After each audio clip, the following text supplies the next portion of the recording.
ඔයා වැඩි හිතන්නේ නැති වුණාට ඔයාගේ සමහර පුරුදු තියෙනවා ඒවට පිරිමි ආකර්ෂණීය වෙන්නත් පුළුවන් ඔයාගෙන් අයින් වෙන්නත් පුළුවන්. ඉතින් අද වීඩියෝ එකෙන් මම කාරණා පහක් ගැන කතා කරනවා පිරිමින් විසින් කාන්තාවකගේ නෝටිස් කරන දේවල් ගැන. මේවා ඇත්තටම හිතන්නවත් නැති හරිම චූටි දේවල්. නමුත් මේ වලින් ලොකු වෙනසක් ඔයාගේ ජීවිතේට කරන්න පුළුවන්. ගොඩක් අය මේක හිතන්නේ නැහැ. නමුත් පිරිමි අය ඔයාගේ වටේ ඉන්න යාළුවෝ කවුද කියන එක ගැන නම් නෝට් කරනවා. ඒක ඇත්තට මේගොල්ලෝ කියන්නේ නැහැ. ඒගොල්ලෝ මෙන්ටලි නෝට් එකක් තමයි ගන්නෙ.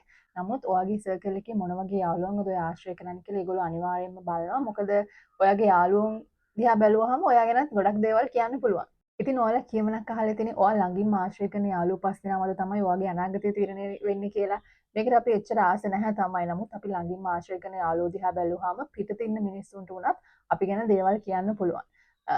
එතකොට අපි විශේෂයෙන්ම පිරිමි ගත්තොත් එහෙනම් මම කියන්නේ පරිණත පිරිමි කියලා කියන්නේ ඒගොල්ලන්ට මේක අනිවාර්යයෙන්ම තේරෙනවා. එතකොට ඔයාගේ පාර්ට්නර් ඔයාගේ යාළුවන්ව හම්බුණා හෝ එයාලා ගැන ඇහුණාම පරිණත මිනිස්සෙක් ඇත්තටම බලනවානේ කවුද මෙයාගේ වටේ ඉන්නේ කියලා.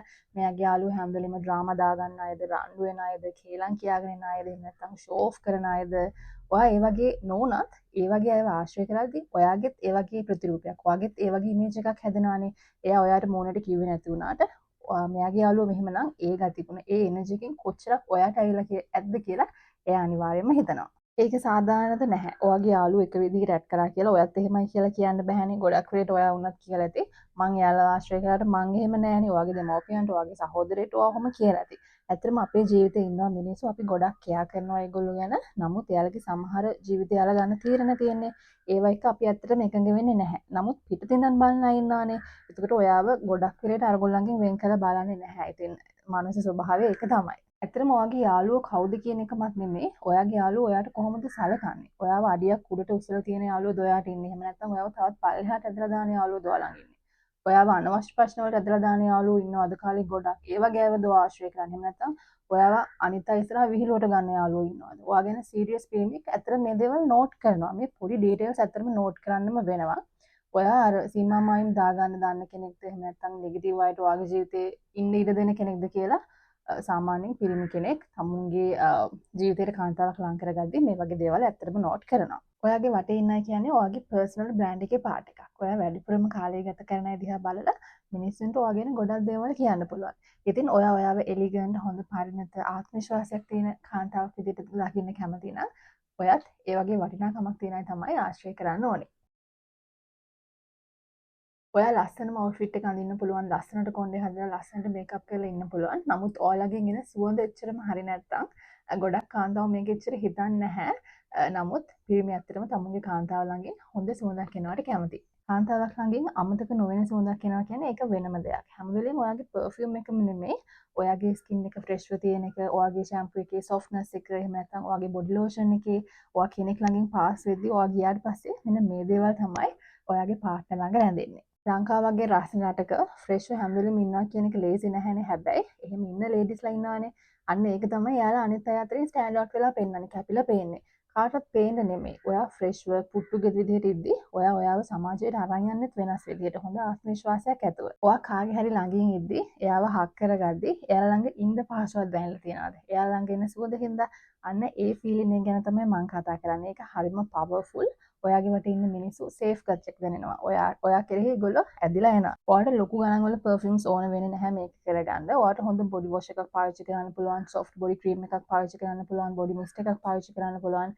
ඉතින් මේ ඔක්කොම එකතු වුණාම ස්වභාවිකවම අපේ ස්ත්‍රීත්වයේ පෙනෙන සෙන්ට් එකක් ක්‍රියේට් වෙනවා. ඔයාටම ආවේනික සුවඳක් තමයි ක්‍රියේට් වෙන්නේ. ඕනවට වඩා ඔයා try කරන්නේ නැතුව. ඔයා ගෙදර හිටියත්, ඔයා වැඩට ගියත්, ඔයා කඩේට බඩු ගන්න ගියත්, වෙඩින් එකකට ගියත් මෙන්න මේ වගේ චූටි දේවල් වලින් ඔයාව බලා ගන්නවා කියද්දි පිරිමි කෙනෙක් ඇත්තට මේක හරිම ආකර්ශනීයයි. අපි අවංකවම කතා කරනවා නම් ඔයාගේ සෝෂල් මීඩියා, ඔයාගේ සමාජ මාධ්‍යයන් දිහා බැලුවහම ඔයා ගැන ගොඩක් දේවල් කියන්න පුළුවන්. ඔයා හිතනවටත් වඩා. ඔයා හිතනවා ඔයා දේවල් ෆන් එකට පෝස්ට් කරන්නේ මම Facebook එකේ, මම TikTok එකේ මේ දේවල් ෆන් එකට තමයි දාන්නේ කියලා. නමුත් පිටින් බලන කෙනෙක්ට විශේෂයෙන්ම පිරිමි කෙනෙක්ට ඔයාගේ ජීවිතයට ඇතුළු වෙන්න මේක හොඳ ක්‍රමයක්. ඔයාගේ නිවුස් ෆීඩ් එක ගත්තොත් එහෙම ඔයා හැම වෙලේම අනිත් අයට හිංග ගහනම් පෝස්ට් ෂෙයා කරන්නේ. එහෙම නැත්නම් දුක හිතෙන දේවල්ම ෂෙයා කරනවා නම් ඒ කියන්නේ හැම වෙලේම අනිත් අය තමයි මේ ලෝකේ හැම කරදරයක්ම වෙන්නේ ඔයාට. අනිත් අය තමයි ඔයා හැම වෙලේම දුකටපත් කරන්නේ. ඔයා හැම වෙලේම වික්ටිම් කෙනෙක්. වින්දිතෙක් කියලා මෙන්න මේ වගේ දේවල් ඔයා හැම වෙලේම ෂෙයා කරනවා නම් බලන කෙනාට මැසේජ් එකක් යනවනේ ඔයාගේ ලයිෆ් එකේ හැමදාම ඩ්‍රාමා තියෙන්නේ කියලා. ඒක ඇත්ත නොවෙන්න පුළුවන්. නමුත් දකින්න කෙනා ඔයාගේ පාර්ට්නර් උනත් හිතෙන්න පුළුවන් මේ වගේ ලයිෆ් එකකටද මම ඇත්තටම ඇතුල් වෙන්න යන්නේ කියලා. ඒ වගේම තමයි හැම වෙලෙම සෝෂල් මීඩියා වලින් අවධානය හොයන්නත් යන්න එපා. අවධානය හොයන ඉන්නානේ හැමදාම ෆොටෝස් අප්ලෝඩ් කරනවා. ඒක ඔයාලට නෝමල් කියලා හිතෙන්න පුළුවන්. නමුත් පිටින් ඉඳන් බලන කෙනෙක්ට හිතෙන්නේ ඔයාලා හැම වෙලෙම දෙයක් ඔප්පු කරන්න යනවා, හැම වෙලෙම අවධානය හොයන්න යනවා කියලා. අපි කියන්නේ හයි ක්වොලිටි පිරිමි කියලා. අර පරිණත පිරිමි, හොඳ ආත්ම විශ්වාසයක් තියෙන පිරිමි මේ වගේ දේවල් දැක්කහම ඔයාට කොච්චර ආස වුණත් එයා මේකෙන් ටර්න් ඔෆ් වෙන්න පුළුවන්. එයාලා හොඳ කොන්ෆිඩන්ට් කාන්තාවන්ට ආස නැති නිසාද නැහැ. ඒකෙන් සිග්නල් එකක් යනවා. ඔයාගේ සෙල්ෆ් වෝත් එක, ඔයාගේ වටිනාකම හැම වෙලේම වැලිඩේට් වෙන්නේ අනිත් මිනිසුන්ගේ අගය කිරීමත්. ඒ කියන්නේ අනිත් මිනිසුන්ගේ ලයික් එකකින්, අනිත් මිනිසුන්ගේ කමෙන්ට් එකකින් තමයි ඔයාගේ හැම වෙලේම සෙල්ෆ් වෝත් එක රැඳෙන්නේ කියලා. ඒ වගේම තමයි හයි ක්වොලිටි පිරිමි අර ෂෝ ඔෆ් කියන දෙයටත් කැමති නැහැ. තමුන්ට නැති දේවල් තියෙනවා කියලා අපි දැකලා තියෙනවා. ගොඩක් වෙලට සමාජ මාධ්‍යයන් වල දේවල් පෝස්ට් කරනවා. මම එක්සැම්පල් කියන්න යන්නේ නැහැ. ඔයගොල්ලෝම දන්නවා ඇතිනේ. ඔයාලගේ නිවුස් ෆීඩ් එක බැලුවාම ඉතින් අර හැම දෙයක්ම නිකන් රංගපෑමක් වගේනේ. එතකොට අර මුළු අයිඩෙන්ටිටි එකම නිකන් අර ඔයාගේ රූපේ මත විතරක් තියෙනවා වගේ තේරුමක් තමයි යන්නේ. ඒතර ඒ වගේ සම්බන්ධතාවයක් ඇති කරගන්න පිරිමි කැමති වෙන්නේ නැහැ. එතකොට ඔයාගේ ස්ටයිල් එකෙන් රිෆ්ලෙක්ට් වෙලා පෙන්නනවට වඩා ඔයාගේ මයින්ඩ්සෙට් එක, ඔයාගේ මානසිකත්වය, ඔයාගේ සැනසීම, ඔයා මොන වගේ දේවල් වලටද මුල් තැන දෙන්නේ, ඔයා නිදහසේ ඉන්න කැමති කෙනෙක්ද නැත්නම් හැම වෙලේම අනිත් මනුස්සයන්ගෙන් ඔයා රියැක්ෂන් එකක් බලාපොරොත්තු වෙන කෙනෙක්ද, ලයික් එකක්, කමෙන්ට් එකක් බලාපොරොත්තු වෙන කෙනෙක්ද? මෙන්න මේ වගේ දේවල් පිරිමි නෝට් කරනවා. ඒගොල්ලෝ එච්චර කියන්නේ නැහැ. එතකොට ඔයාව මගේ ලයිෆ් පාර්ට්නර් විදිහට මම තෝරගත්තොත් එහෙම මගේ ජීවිතේට ඒකෙන් සැනසීමක්ද හම්බ වෙන්නේ? එහෙම නැත්නම් මගේ ජීවිතේ අවුල් ජාලයක් වෙනවද? මෙන්න මේ දේ ගැන පිරිමි අනිවාර්යයෙන්ම හිතනවා. දැන් මම කියන්නේ නැහැ ඔයා ඔන්ලයින් ෆන් එකේ ඉන්න එපා. ඔයාට එහෙම ඉන්න බෑ කියලා නෙමෙයි මම කියන්නේ. ඔයාට පුළුවන් ඔයාගේ මෙමරිස්, ඔයාගේ මතකයන් පෝස්ට් කරන්න, ඔයා ට්‍රැවල් කරන දේවල් පෝස්ට් කරන්න ඔයාට පුළුවන්. ඔයාට හිතවත් දේවල් ඔයා පෝස්ට් කරන්න පුළුවන්. ඔයා ඒවා පෝස්ට් කරන්න හොඳ ආත්ම විශ්වාසයක් තියෙන තැනක ඉඳන්නේ. කොයිම වෙලේකවත් මම කියන්නේ අවධානය ක්‍රේව් වෙන්න පෝස්ට් කරන්න එපා. ඔයාගේ සෝෂල් මීඩියා කිසිම උත්සාහයකින් තොරව හරිම ආරක්ෂිත විදිහට, සිකියෝ විදිහට තියෙනවා නම් ඒකෙන් පේන දෙයක් තමයි අනිත් අයට ඔයා අර කෑ ගහලා මන් දිහා බලන්න කියලා ඉල්ලන්න කෙනෙක් නෙමෙයි. අන්න ඒ වගේ එනර්ජි එකක් ඔයා ළඟ තියෙනවා නම් ඔයා පිරිමි කෙනෙක්ට අමතක නොවන කාන්තාවක් වෙනවා. ඊළඟ කාරණේ තමයි ඔයා කොච්චරක් දුරට කම්ප්ලේන් කරනවද කියන දේ. ඉතින් ඔයාට හිතෙන්න පුළුවන් ඔයා ඔයාගේ දවසේ සිද්ධ වෙන දේවල් කියනවා, අද මං ජොබ් එකේදී මෙන්න මේ දේවල් වුණා එහෙම කියලා ඔයා කියනවා කියලා ඔයාට හිතෙන්න පුළුවන්. නමුත් ඔයාට ඇත්තටම අවධානය දෙන පිරිමියෙක්ට හිතෙන්න පුළුවන් ඔයා හැම දෙයකම නෙගටිව් දේ බල බල නහයෙන් අඬනවා නම් ඒක ඇත්තටම ඔයාගේ පර්සනැලිටි එක කියලා එයා හිතන්න පුළුවන්. සමහර වෙලේට ඇත්තටම අපිට තේරෙන්නේ නැහැ කියවන් යද්දී අපි ඇත්තටම නෙගටිව් කියලා. ඒක ඇත්තටම පුරුද්දකට තමයි යන්නේ. ඔයාට මෙහෙම කියන්නත් පුළුවන් සමහර වෙලේට අද පාරේ පුදුම ට්‍රැෆික් එකක් තිබ්බේ, වැඩ කරන තැන මිනිස්සුත් එක්ක එපා වෙනවානේ. මට මාර ටයර්ඩ් මේ මිනිස්සු හින්දා මෙන්න මෙහෙම කිව්වා කියලා මේකෙන් කාටවත් හානියක් නැහැ කියලා ඔයා හිතනවානේ. නමුත් මේක දවස ගානේ වෙද්දී ඔයාගේ කන්වර්සේෂන් පටන් ගන්නෙත් මේ නෙගටිව් දෙකකින් ඉවර වෙන්නේ නෙගටිව් දෙකකින් නම් ඒතර ඔයාගේ වටේ හරිම නෙගටිව් එනර්ජි එකක් තමයි හැම වෙලෙම තියෙන්නේ. එතකොට පිරිමි මේක නෝට් කරනවා. මං කියන්නේ අපි හැම වෙලෙම මේ hina වීගෙන හැම සතුටෙන් අපි ෆේක් විදිහට ඉන්න ඕනේ කියලා. නමුත් ඔය හැම වෙලෙම ඔයාගේ වෙච්ච වැරදි ගැනම ફોකස් කරනවා නම් එතකොට ඔයාට හරි ගියේ මොනවද කියලා හිතනවට වඩා ඔයා ફોකස් කරන්නෙම නෙගටිව් දේනේ. එතකොට ඔයාගේ පාර්ට්නර් මානසිකව ඇත්තටම ඩ්‍රේන් වෙනවා. ඒතර ළඟ ඉන්න හිතෙන්නේ නැහැ විශේෂයෙන්ම මානසික නිදහස. මානසික නිදහස මුල් තැන කියලා හිතන පිරිමි ඇත්තටම කාලයක් ඇද්දී එයාලට මේ ඔයාගේ නහයෙන් ඇලිලා අහලා එපා වෙනවා. මෙතන ට්‍රිකිය දේ තමයි අර අපි සමහර වෙලට පටල ගන්නවා කම්ප්ලේන් කරන එකයි අපි වගේ ඉන්න එකයි. අපි අවංකවම අපේ ජීවිතේ වෙන දේවල් කියන එක සහ හැම වෙලෙම නෙගටිව් දේවල් කතා කරනවා කියන්නේ දෙකක්. ගැහණු වේවා පිරිමි වේවා අපි හැමෝම කැමති අපේ ජීවිතේට සැනසීම ගේන අයටනේ. අපි හැම වෙලෙම ලයිෆ් එක පර්ෆෙක්ට්වත් පොසිටිව්වත් වෙන්න ඕන නිසා නෙමෙයි. අපි හැමෝටම ලයිෆ් එක අමාරුයි. කොච්චර ප්‍රශ්න හැලහැප්පීම් ආවත් අපිට අපේ ග්‍රේස් එක තියන් ඉන්න පුළුවන් නම් නෙගටිව් නොවි ඒක හරිම ආකර්ශනීයයි. ඉතින් ඔයා ජීවිතය ගැන ග්‍රේට්ෆුල් නම්, ස්තුතිවන්ත නම් පිරිමින්ට විතරක් නෙමෙයි ඔයාගේ වටේ ඉන්න හැමෝටම ආකර්ශනීය වෙනවා. ඉතින් ඔයා මොහොතක් අරන් හිතන්න ඔයා මොන වගේ එනර්ජි එකක්ද ඔයාගේ කතා බහ ඔයා යන තැනට අරන් යන්නේ කියලා. මොකද එලිගන්ස් කියන්නේ හැමදාම කියනවා වගේ ඔයාගේ පෙනුම විතරක් නෙමෙයි ඔයාගේ ඇටිටියුඩ් එක, ඔයාගේ ආකල්ප.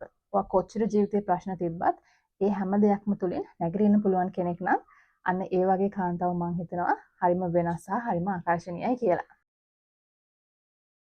කාන්තාව අපි හිතන දෙයක් තමයි පිරිමි අපි කියන දේවල් එච්චර නෝට් කරන්නේ නැහැ කියලා. හැබැයි හැම පිරිමියම එහෙම නෙමෙයි. අපි සමහර වෙලේට අපි කෝල් එකෙන් අපේ යාළුවෙක් එක්ක කාගේ හරි දෙයක් කියනවා, ගොසිප් කියනවා, එහෙම නැත්නම් අපි අපේ පාර්ට්නර්ටම ගොසිප් කියන අවස්ථා තියෙනවානේ. තව කෙනෙක්ගේ දේවල් කියන අවස්ථා තියෙනවා. සමහර පිරිමි ඉන්නවා මේ කණෙන් අහලා මේ කණෙන් පිට කරනවා. ඒගොල්ලන්ට පහුවෙන්දාට මතකවත් නැහැ අපි මොනවද කිව්වේ කියලා. නමුත් සමහර පිරිමින් ඉන්නවා ඒගොල්ලෝ ඇත්තටම නෝට් කරනවා එයාගේ පාර්ට්නර් කොච්චරක් දුරට කේලම් කියනවාද කියලා. ඉතින් මට ඔයාලට කියන්න ඕනුනේ මෙන්න මේ පාර්ට් එක අපිට ඇත්තටම මිස් වෙනවා. ඒ කියන්නේ අපි හිතනවා අපි ලයිට් විදිහට හරිම කැෂුවල් විදිහට මේ කන්වර්සේෂන් එක අරගෙන යනවා කියලා.